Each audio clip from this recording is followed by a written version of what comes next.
So the bad thing about really good times is because you reach a pinnacle and then there's only one way to go, and that's down.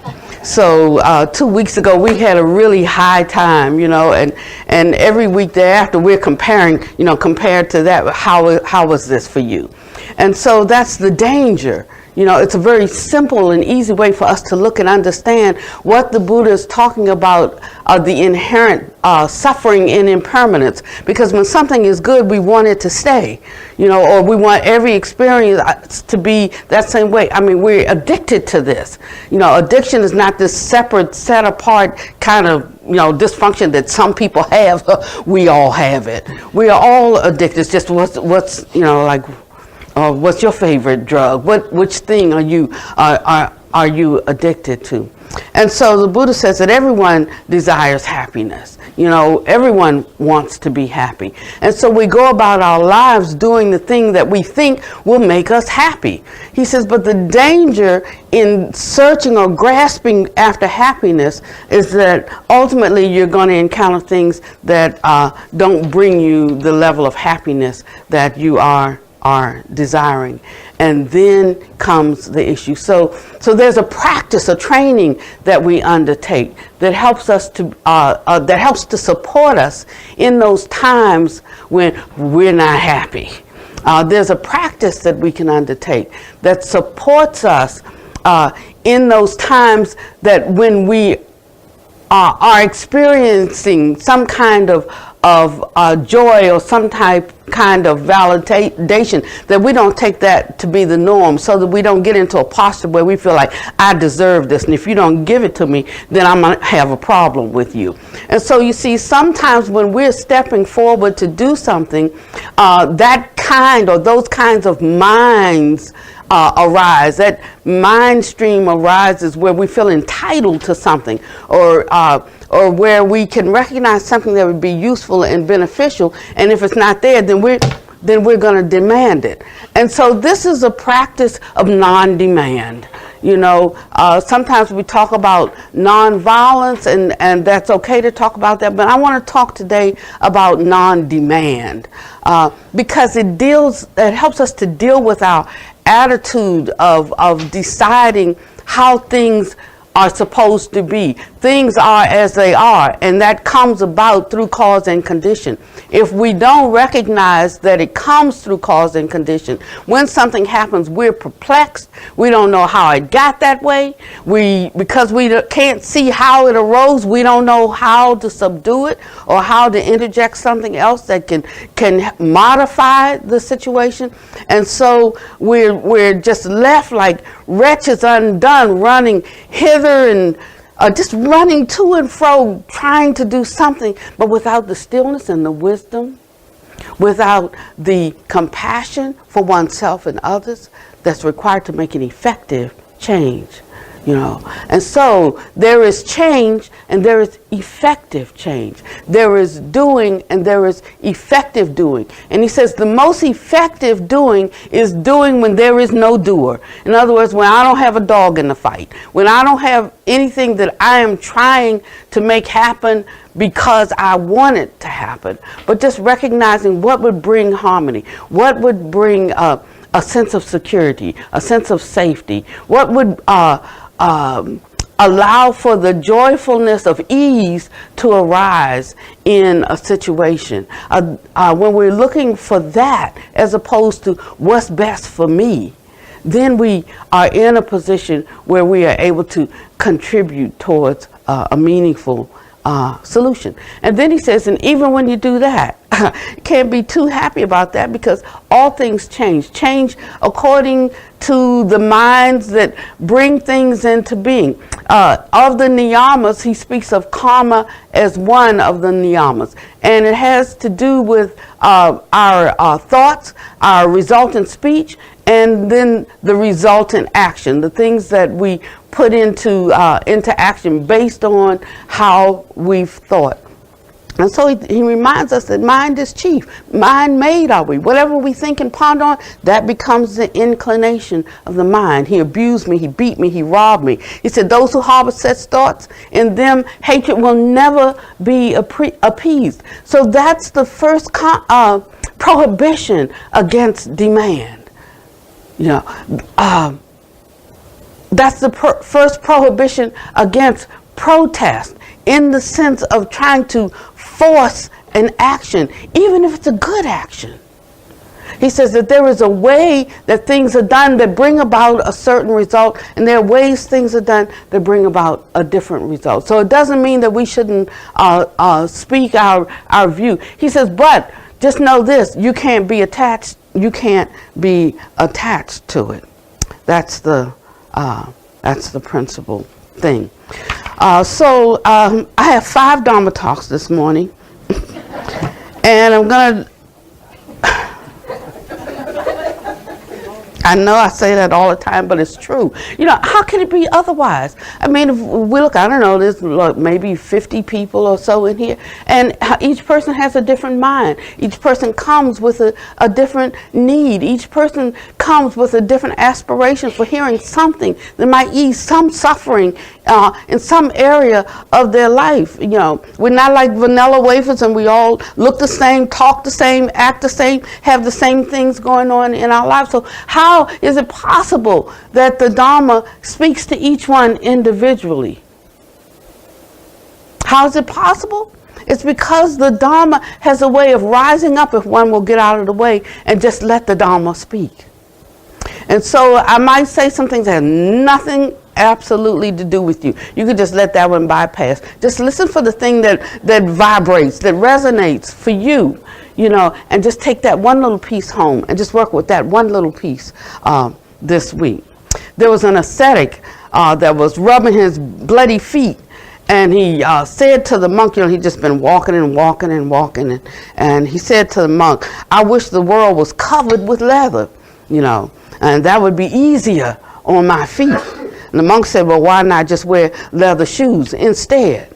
And so he's saying that you can't change the world to accommodate you, that you have to find a useful and meaningful way to engage the world that will leave it a better place. So Buddhism is not about changing the world so that we can feel better. It's not about that at all. But it is about changing our attitudes, changing ourselves so that we can better accommodate the world as it presents itself to us moment by moment.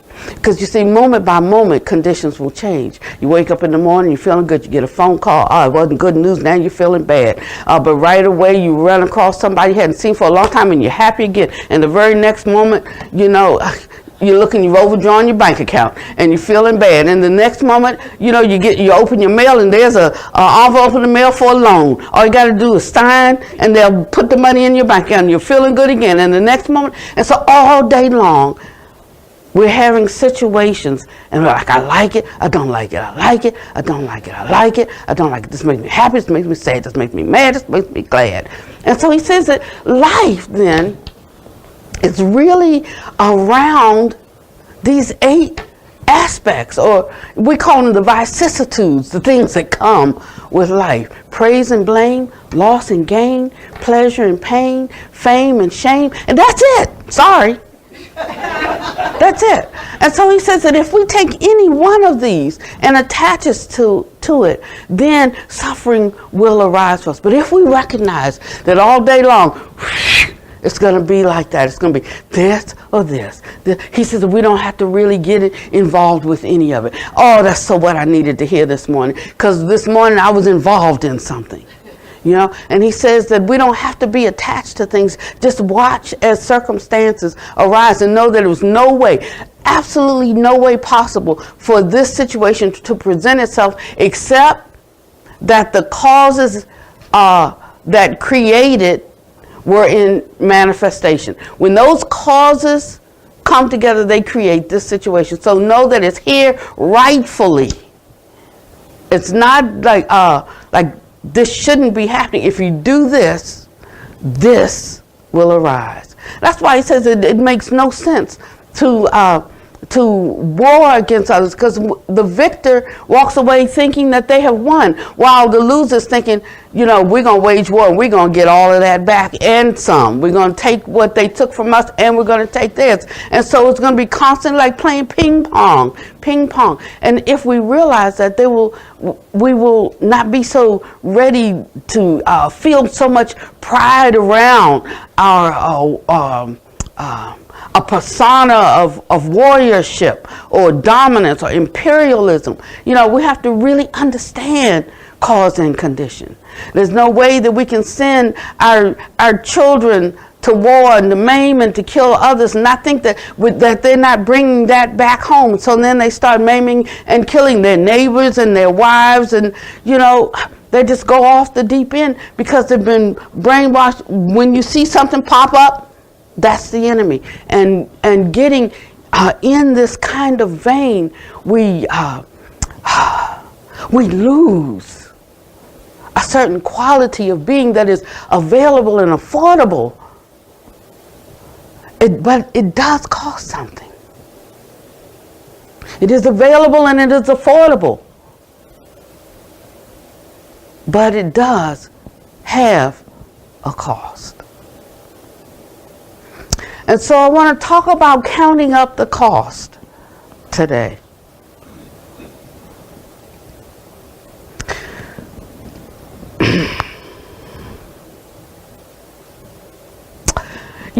So many times we talk about cultivation, and what is cultivation and how to cultivate. And we can say that donning robes doesn't make one a monk, and getting certificates doesn't make one a teacher. But there is a certain way that we have to live what we embrace to truly be a monk or to truly be a teacher. And the Buddha said that there are different kinds in this world. There's a person who teaches a thing, but he doesn't live it. And there's the kind who teaches and who lives it. And we can learn from both, the one who teaches and doesn't live it and the one who teaches and lives it.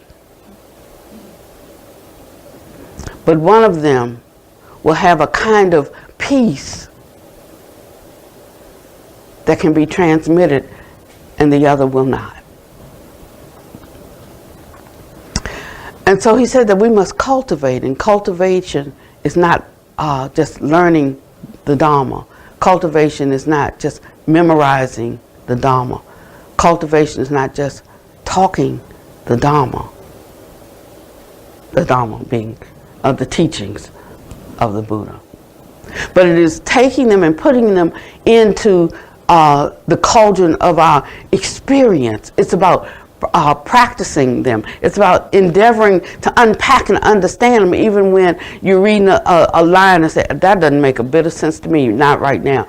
I talk all the time about, I don't have my Majjhima Nikaya here with me, but it was my principal study book, that and the Path to Purification, for many, many, many years. And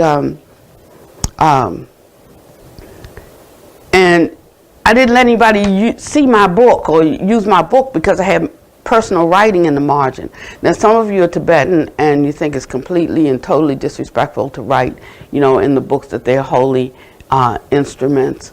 But I believe we walk out our holiness, so I use the book as a guide for that, and I need to make notes to myself. So I would write in the margin when there was a particular paragraph that influenced me, either positively and a lot of times negatively. I mean, I was there because I was trying to learn something. Obviously, what I knew was not enough. It was not it was not sufficient to bring me a certain degree of peace and happiness or enablement, a capacity that the good I would do, I could actually do. So I was there to learn something. A lot of times when we want to learn something, but we don't want to submit ourselves to it, So first has to be that decision, will I submit myself to it? To just take a looky-see, to just put it into my life. And Buddhists, don't worry, if what you're reading doesn't work for you right now, you can just set that aside. There will come a time in your life, if you live long enough, if you go far enough, that might be useful to you. So you can just put it over there and say, that part, maybe so, maybe not. And just take what you can. and try to work with what you can work with, or what really does speak to you. You don't have to take the whole ball of wax. He says, actually, you don't have to take any of it. It's not going to stop the vicissitudes from coming, but it may show you a way of escape, even in the midst of being in these turbulent winds of life. And so a lot of times he talks about, he uses natural things or things of the world to help us to understand spiritual principles. Now, last week I talked about there being, Dharma language and there being ordinary people language. And you have to know the difference. And sometimes they're actually the opposite. So that what we think of as giving life, he speaks of as is running towards death. And sometimes the things that we think, oh, what would life be without that? He's saying that is the very thing that you're looking for. Like when something comes my way that brings me unhappiness and causes the mind to fret or to worry or to be sorrowful or to be in grief, or to be angry or to be confused or to be troubled. He said, my mind is agitated when those situations come into my life or those thoughts arise, because we don't really see things as they are. We just see things as we are, And so he says, causes the mind to be agitated. He said, but then when I really look at it, when I really, really look at it, the things that bring me happiness, the things, that when I get what I want, or he said, I find that the mind is still agitated. So it's agitated when what I consider negative things come. It's agitated when I consider what positive things come. He said, so where then, what is the solution? The peace is what brings the depth, the steadiness. I'm talking about an internal peace. I mean, you can't fake this either. You either have it or you don't have it. Or sometimes you can fake yourself out, because we're so resistant, to fessing up, to really looking at what is troubling us. It's like much easier for me to say, it's your fault. You're doing this to me. It's much easier for me to say, you're causing this. It's much, because that doesn't require as much of me. But he asks us to be accountable for ourselves, to be accountable for what we bring to the table, what effort we put into something. He asks us to be accountable. And this is the beginning, and this is the end of our practice. And yet and still something comes out of this that is so profound, because we become not the written Dharma, but we become the living Dharma, able to have impact in the world. We become the living Dharma, able to arouse a certain kind of courage and a fearlessness, an active aspect of truth that can impact people and situations. So I got an invitation the other day from a Zen monastery to come and do a retreat there, and this is I wasn't actually familiar with this particular one. Yes, I go all over the place, and after you go somewhere, then you sort of get on a circuit and you go to the same 25 places, and you know that you're going to get an invitation every year because you shared something, some Dharma that was meaningful, and you just wait for the invitation to come and you go. That's how it works. A month goes when they're called. But this one was one that I wasn't familiar with. So I Googled them. I love Google. I Googled them to see who they were. And after I read their web, I said, Pannavati, I said, I'm not sure that I should accept this invitation. I mean, this is a monastery that has a 280 acre compound with many, many, many buildings. I said, I'm having difficulty just holding and building this little place right here.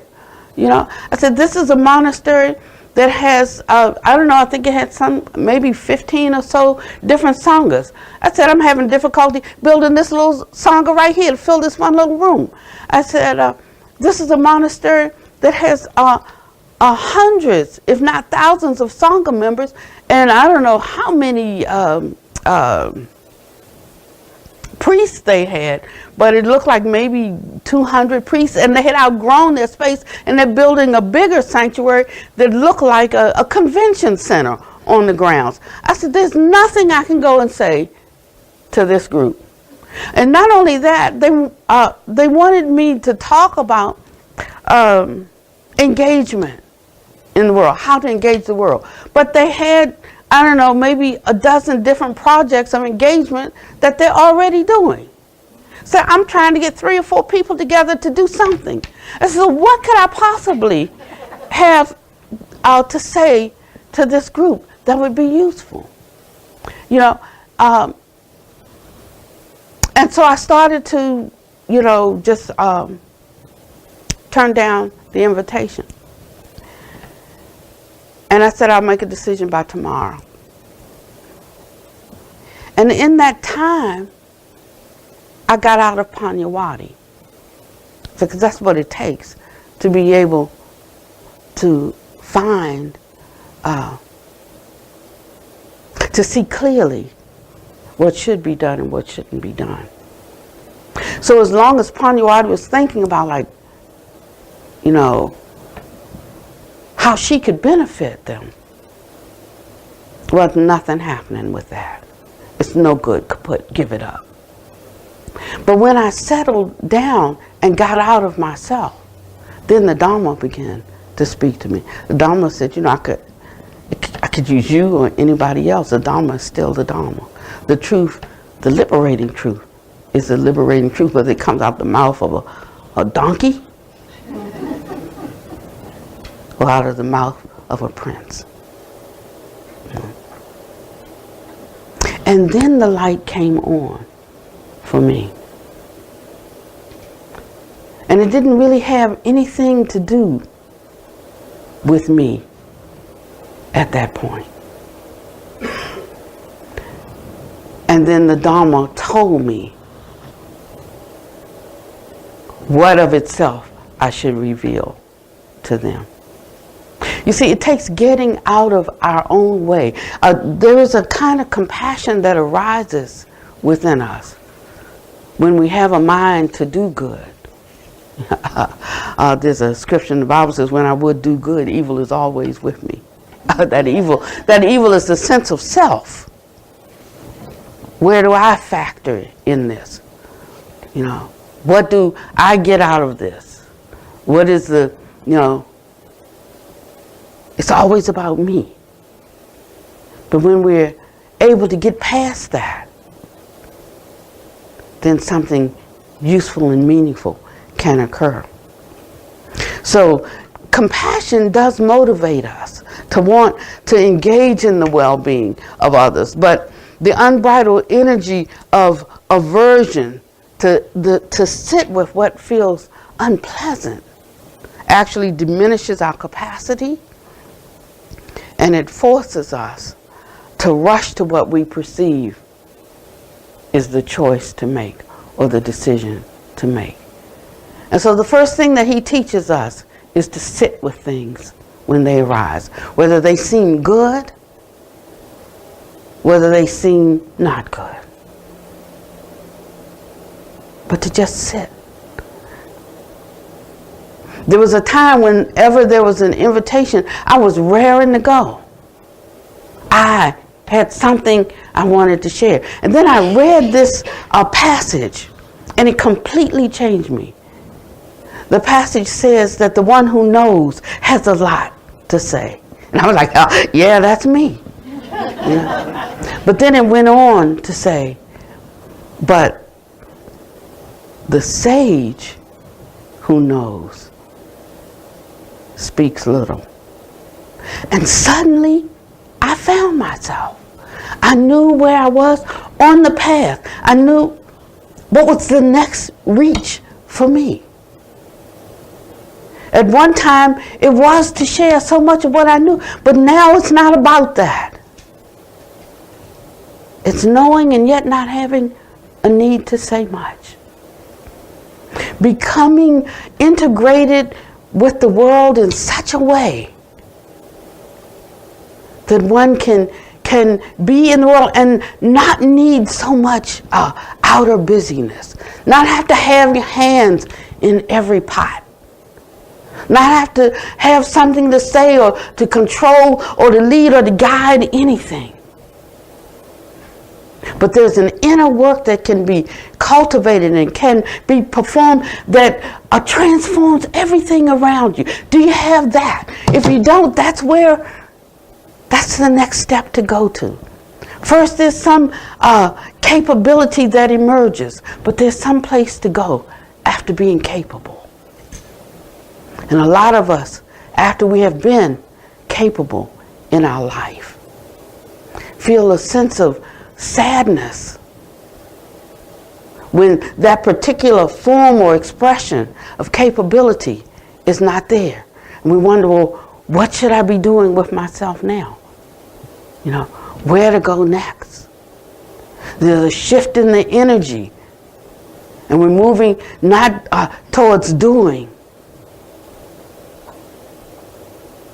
but we're moving towards doing, but then not being any doer. And so we need to know what time it is. And we need to know how to cultivate and weed our own garden. And if we will do that well, that garden produces the harvest. And so that's why he talks so much about cultivation.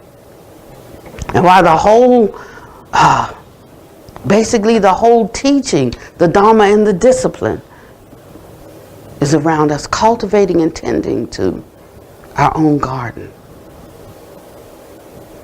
And he says that we have to consider what a garden plot brings. Now, if we're going to plant a garden, and I kind of wrote it out, so I'm going to kind of read it just like I wrote it, just the way it came to me. It said you can't throw seeds and eat fruit the next day. That there's a counting up the cost and patience is required. Now, we had a garden out here because so many people came and said, oh, look at this. We're going to plant a garden and we're going to produce all the veggies for the retreats. And, you know, it's going to be organic and we're going to do this. And so they started digging up my grass and creating this plot.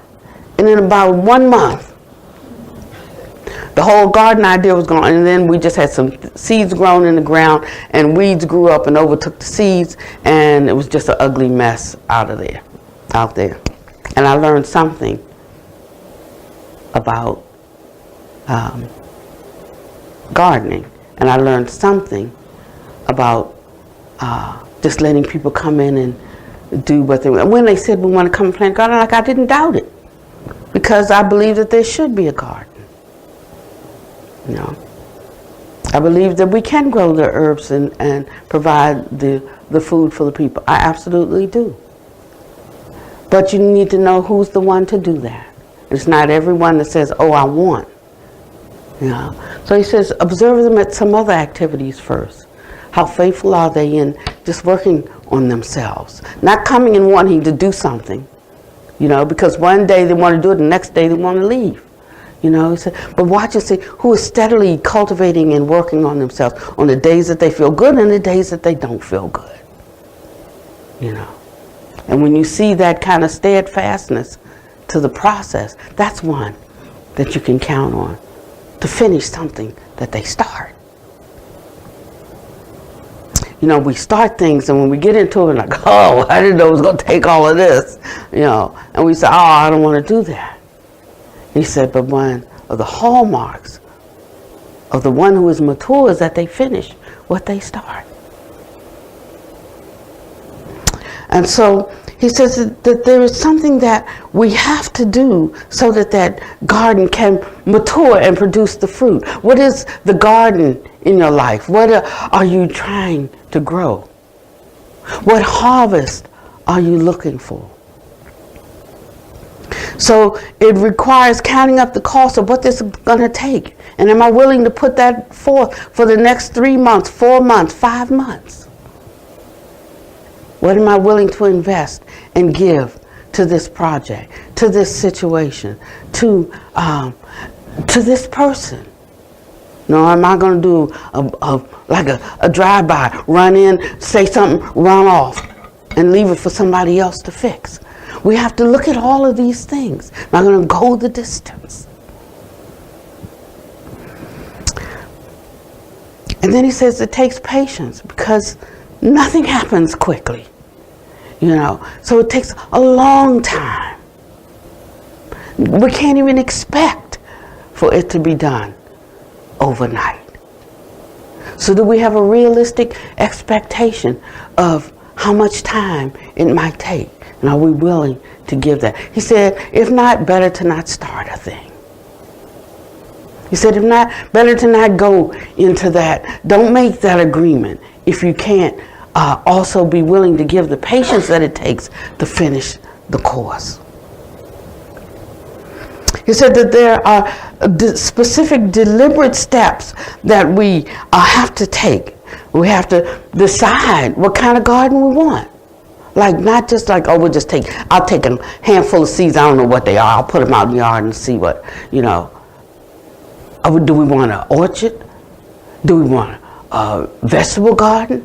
Do we want an herb garden? These are things that we can decide. Like, nobody forces us to do this. We decide. We decide.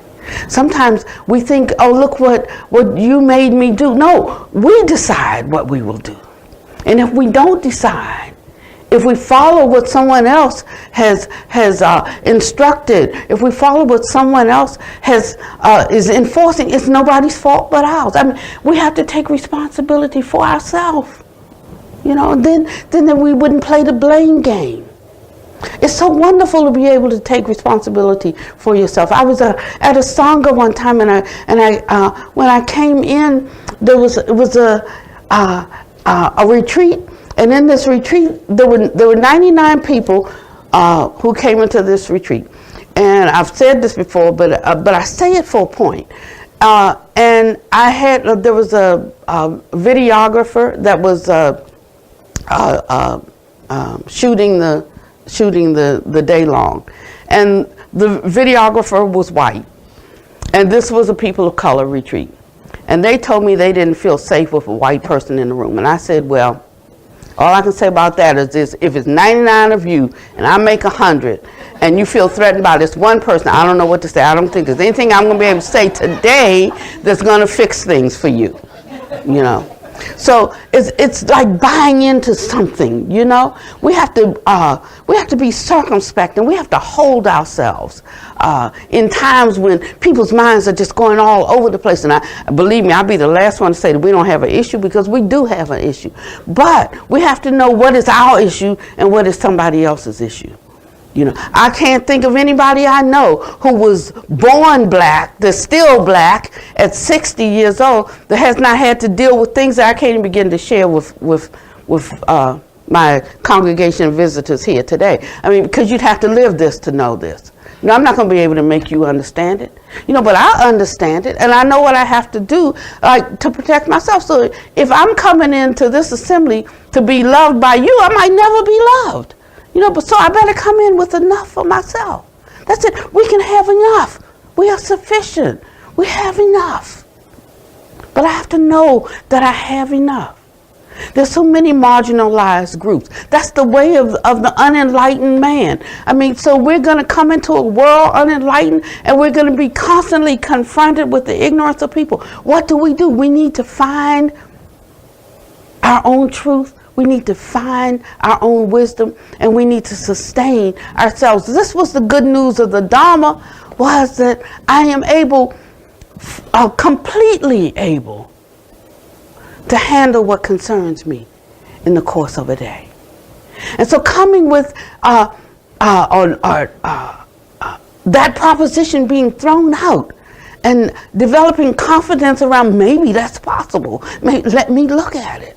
It doesn't mean that everything in the world now has conformed to what makes me feel safe, but what I do know is that there's really no safety to be found anywhere.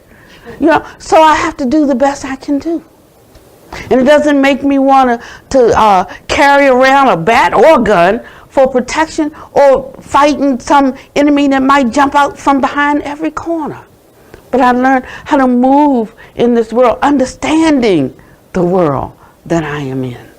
And when you understand the world that you're in, and you're at that space of internal fortitude,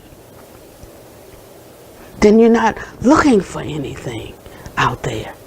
But maybe you have something you could offer people who are caught up in their fears, in their feelings of insecurity, in their sense of not being good enough or not being accepted. And then you start to move beyond the mere words of things. And you can kind of tap into an energy that's deeper than that. And you can know when people mean well even when they use the wrong word. And you won't be so hung up on the word, but you'll reach through and connect with that energy of acceptance. And sometimes when the time is right, you could say something that might touch them in such a way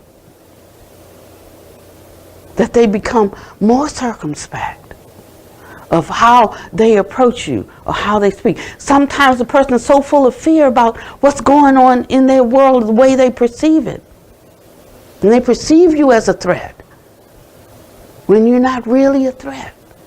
You're just moving around, rolling around in your own ignorance. And if there was a way that they could approach you in a way that soothed your confusion and that calmed your fear, you could take that way up yourself and you could understand it. But so we have to have this kind of mind as we go forth in our daily life, because our daily life is the Dharma. He said everything is the Dharma. The Dharma is everything. So that we don't have to look for something spiritual, high and holy in a book. He said, but every moment of our day, that's the Dharma. We're living the Dharma. Think of something, Maureen. That's the Dharma. And it's only when we activate it and put it into, our lives moment by moment, when we're interacting with people and situations, that it will be of any benefit, be of any use, be good for anything. And so we decide who and what we want to be in the world. You don't decide that for me. I decide that for me. Some of us are trying to be what somebody said we had to be. So we like walking, like living by default. But the good news is that we can decide. And some people have decided, and for wherever they're looking right now, that doing this is what's best for me or what's meaningful for me. And we might look at it and say, it absolutely is not. It's not good for you and it's not good for others. But just saying that doesn't make a person understand that, you see. And so we're not going to be able to make people conform to our idea of what we think is right, not even morally right. And there are different times within the cycles of living beings that we have different views and ideas around morality. And even in the same time, in different places, in different countries around the world, we have different ideas of what is acceptable behavior and what is not acceptable. I was reading something that was written in 1838 by a missionary, Christian missionary, who had gone to Sri Lanka, and he was trying to understand, this way of life that he was thrust in to, because his role there was to convert these heathen Buddhists and bring them to Jesus. And so to do that, he had to try to understand what they believed, and he was so impressed by some of the things that he read and discovered. But there were other things. And so I'm reading about these 13 pointers that were crucial to the understanding of a monastic. And if I had read those before I became one, I would not have become one. I can tell you the truth, because it would completely turn me off. They had 13 items, and 12 of them were like wonderful, like a mother suckles her young and establishes them on their way, something like that, and so these are all wonderful things, but they had one thing that said, and a woman's role is to bring contention. Now,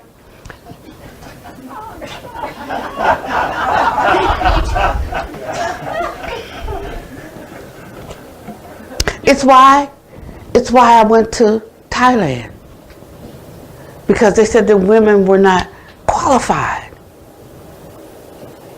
to take up the holy life. They're not qualified to become monastics. So they said women couldn't. And I'm thinking, well, that's what you say.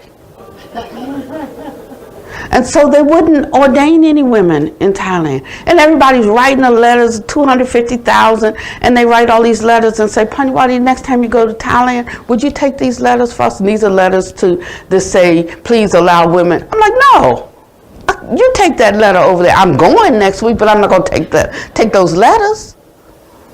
Because I was going over there to do what needed to be done. So I would go over and I would ordain women. They can't say there are no women over there because I ordained 55 of them myself. I know they're there. So they can say they're none, but that doesn't make it true. Of course, now, just in this act with me, Dr. Lee, and what's the other nun there? She has even more than that. And we just started ordaining women and training them in the life. And it was necessary. Why was it necessary? Because women had no advocate. They had no spiritual confidant. They had no one they could go to who knows anything about their world except what was written in some pseudos interjected by, the men. And there's no ding against men, but the truth is the light. No, when the men wrote it, and then they said, they would train them to fear women from the time they were little boys, because that's what kept them, in the monasteries, to be afraid of women. And so, but when you understand that, then you understand clearly what you need to do, And it's just to relieve the suffering of other women who need women to say that you have value. You're worthy of something. And that was the whole purpose of it. It wasn't to wage a warfare against monks, Some people wanted to do it that way. They want to have a revolt. They want to start a revolution. No need. A little leaven leavens the whole lump. Just find some obscure way to contribute. We don't always have to have a placard and a banner that we beat people over the head with. Just one-on-one, find some little way to make a little difference. And before you know it, the whole thing collapses and they don't know how it even happened. You don't put your program out there. You just quietly do what needs to be done to undermine and to break down that which is unbeneficial, just simply by doing something, some little thing that is beneficial. So now that's changed the whole culture there. Just one little act. So they said, well, Pannavati, could you come and talk to us about it and how you happened to do this? Well, number one, I wasn't afraid. A lot of women were asked. A lot of female monks were asked to go over there and do it. Everybody was afraid. I'm not afraid. Doesn't mean that I broadcast and say, hey, guys, I'm coming. No, I snuck in. No need to know. I wasn't there for them. I just snuck in. And Princess Chulalongkorn, she would send her general to receive us, Now he's the head of, we're going to have to cut this part out before you post it online. Now he's the one who's, did the junta and in charge, so I don't know where it stands now. But then when when I came, and there's a photograph of it back there. When I came, his job was to make sure that it was a secure location, because she was for the advancement of women. But as part of the royal family, she couldn't really talk that much about it, and she couldn't outwardly support it. But she did what was within her power. It was to make sure that I was safe when I flew in. And if the monks found out where we were going to hold an ordination, then the location would be changed, and we'd switch someplace else. And there were many male monks that supported us. They hold a fan in front of their face so it wouldn't be seen, couldn't be identified, but they were there for it. So we said, well, how do you make this change? How do you create this change? Sometimes there's no way to create a change with the present beings because the karma's not right. I said, no way. They're going to have to die off. We don't have to kill them. They're going to die ultimately, so we'll just wait till the old guard dies off, and then we'll present it openly at another time. In the meantime, we just secretly, quietly do what we need to do. And that's what we did. You see, so there are ways of doing things that's not so outward, so much rabble-rousing, so much demanding. They were demanding rights. I said, no need to demand. Just decide what is for you. And then just step forward with that. And then when they did ordain, they didn't start parading around the street, we are female monastics. No, they went into caves. Some monks gave them spaces on their grounds, and they just quietly continued their cultivation and their personal development, and seeing a woman here and seeing a woman there, to strengthen a woman along the way, to be an advocate for them, to counsel them around the issues of life, to just like that. But over time, you see, something is growing, and it may not be in my lifetime. I might never see it. And there was nothing personally in it for me. But in this way, we can learn how to do without doing, and without having a vested interest in things. He said that we have to look and see what kind of soil is it going to take, to produce the crop that we want. I mean, you just can't throw soil in a real rocky, nutrient deficient seeds in a rocky, nutrient deficient soil and expect to have a good crop. So you have to set your expectations in line with your soil. I have to remind myself of that almost every day.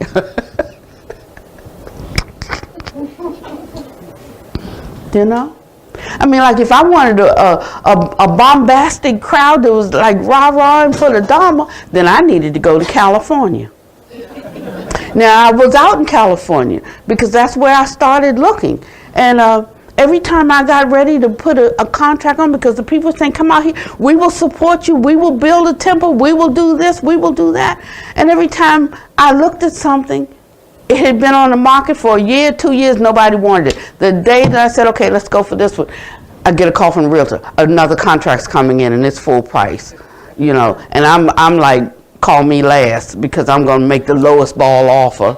That's why I'm looking at properties that have been on the market for 2 years, something nobody wants, like this one, sat vacant for 10 years. I said, that's what I'm looking for, I know what I got to work with. And so then it became clear to me, after about the third or fourth time that I was looking in the wrong place. For the work that I needed to do, it was not in California, you see. So being able to see the signs. And so I know that I'm where I'm supposed to be. And I'm thinking it's for the welfare of many, but maybe it's just for the welfare of Pannavati. But when she recognizes what's good for her welfare and surrenders to it, then it inures to the welfare of many. You see? That's how we can look. Not so much about what we can do for someone, but just about understanding oneself and thereby taking some suffering out of the world. The more I understand me, the less I cause you to suffer. it's like that. Thinking about it like that. And so he says that it's going to take more time and effort if the soil is stony. So you have to be prepared for that. You have to get what you need. You might have to add a little fertilizer. There are things you have to do to prepare the soil, and you can't expect the crop to grow before you prepare the soil. So give that time to preparing oneself for service. Give yourself that time to really figure out where you stand on things, where you stand, not where your pastor says it, not where the monk says it, not where the book says it, but within myself, where do I stand on this? What is my view? And then put that view up against what you consider the view of the wise, the most sublime view. It's no blame, no shame to, Pannavati, you got to work on that. That is decidedly a wrong attitude. Like, I know it. You know. But acknowledging and accepting that this is how I think, but this is where I'd like to take it. And then embarking on a journey of unpacking that, of dealing with one's views, one's opinions, how they feel in the body, how it feels after you've done a thing. Did that feel right? Did it feel good? Did it put me at ease? Or do I feel ashamed? Or do I feel some sense of guilt? Thinking that thought, am I angry? You know, the thing is, somebody can do something, yeah, and then I get angry about it. Well, they did what they did, good or bad, they did it. But the anger, that's mine. I have to own that. So immediately I have to shift from what they did when I really wanted to deal with what they did, but I have to shift from what they did to this anger that's in me, because that's mine. And I have to look at that. Or the fear, or disgust, or displeasure. So he's constantly encouraging us to turn inward in every situation when there is an emotion arising, to recognize that I sit at the seat, that I have the capacity to govern and control how I respond to every situation. And if I can learn how to do it through practice, we don't practice, practice, we have to practice.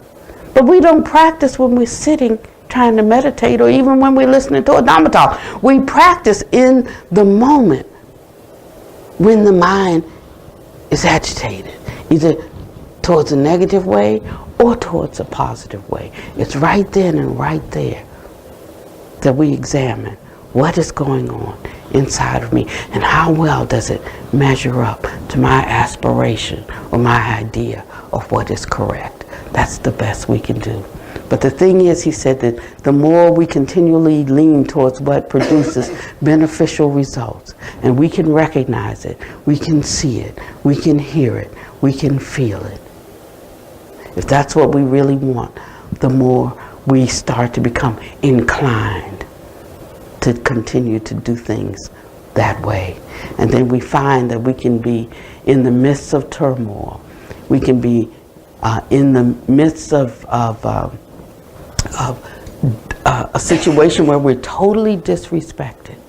We can be in the midst of injustice. And yet, we can remain steady and open to the wisdom that comes when the mind is empty. And we can find a way to engage in that situation that will bring about something positive. And so I'm going to take that retreat, because they're asking for a reason, right? Sometimes we're just doing, and we've forgotten why we're doing it. Sometimes we're running hard towards what looks right, you know, but don't have a clue of why we're doing it, and even what we're trying to accomplish beyond our view, you know, becoming accepted by the other as the right view. My mind has changed about a lot of things over the years, things that I was fervent about, that I thought was right, that I don't think so now, simply because I see the pain that it brings to another. It caused me to rethink my ideas about certain things. And it will for you too. And then we'll move, we'll live, we'll have our being in the world and not be contrary towards anyone, whether they agree with us or don't agree with us. Now, this doesn't mean that we don't have to take care of some things. This doesn't mean that we take no action. But it does mean that there's work to do inwardly before we step forward to take action. And this is what the Dharma asks us to do. Get ourselves out of the hole first, and then reach back and try to pull someone out. Developing the inner strength to listen to the views of others without feeling driven to counter or protest prematurely. But first, let us come to a place of stillness inside, where we have nothing to gain. We had fun, I could say, singing the songs we sang last week. You know, and when you really enter into them, you kind of feel like you're there, because the song transports you someplace. But you know, when the song is over and we come back to ourselves, our ordinary mind, we have to look and see if then we're doing that. We have to look and see then if we are, what was the song? There's a line in it that we sang Sunday. I give myself away so that you can use me, you know. And when we put that song together, we changed those words because they said, people get the wrong understanding. You know, because some people already feel like they've been used and they're so wounded, and that's going to trigger, and you know, and then, and so I said, we can't say that line, and we changed the line. But then the morning, we were rehearsing just before we came in to sing, you know, and I was all prepared with the Dharma, and it said, put that back, you know, and I put that back. And it was transformational because it brought us to a place of surrender, a place of understanding, you know, understanding not self in a certain way, that we no longer had anything that we were holding on to. And for a few minutes, it felt really good. And we touched that space, you know, but then the song was over and we came out. And we went back to our daily life, you know, touched by it, but not being able to continually abide in it, yeah. But we started. We at least see it. We have it in our view. But now we have to continually lean the mind towards that. And when we do, ultimately, it will become our true, stable attitude, and then we can sing it fully in truth. I give myself away so that you can use me. Here, take my life as a living sacrifice. And it's only when we get to that place where we have no investment in it, no particular view we're trying to justify, that we are qualified.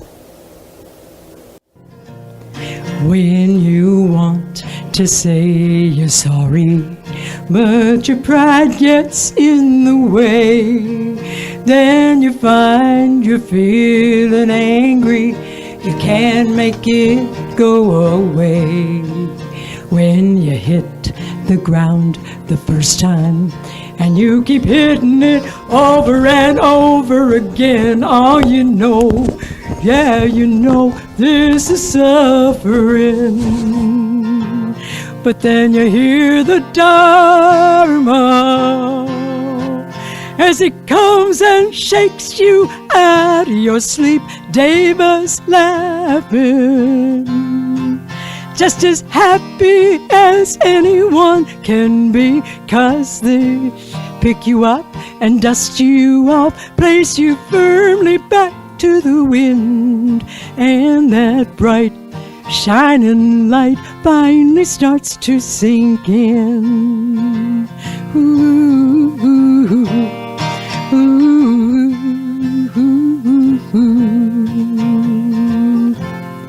When the sirens of desire sing their magnetic song, and the iron in your heart, it just gets pulled along, you feel the rust of choices made. You feel the burning of the fire, and you're caught, yeah, you're caught in the web of desire. But then you hear the Dharma as it comes and shakes you out of your sleep. Deva's laughing, just as happy as anyone could be, as they pick you up and dust you off, place you firmly back to the wind, and that bright shining light finally starts to sink in. Ooh, ooh, ooh, ooh, ooh, ooh, ooh. When you sense something suspicious, you smell fear brewing below, and your thinking's getting crazy, and it wants to take control. Here comes that same old tornado. Stand your ground and let it blow, 'cause you know now you can do this on your own. Yeah, you heard the Dharma as it came and shook you out of your sleep. Now you're laughing, just as happy as anyone could be, 'cause you've seen the light, that cosmic joke. You were right here from the start, the beginning in the end, with no self to defend. Thanks to Dharma, thanks to Devas, thanks to friends. Oh, thanks to Dharma, thanks to teachers and wise friends.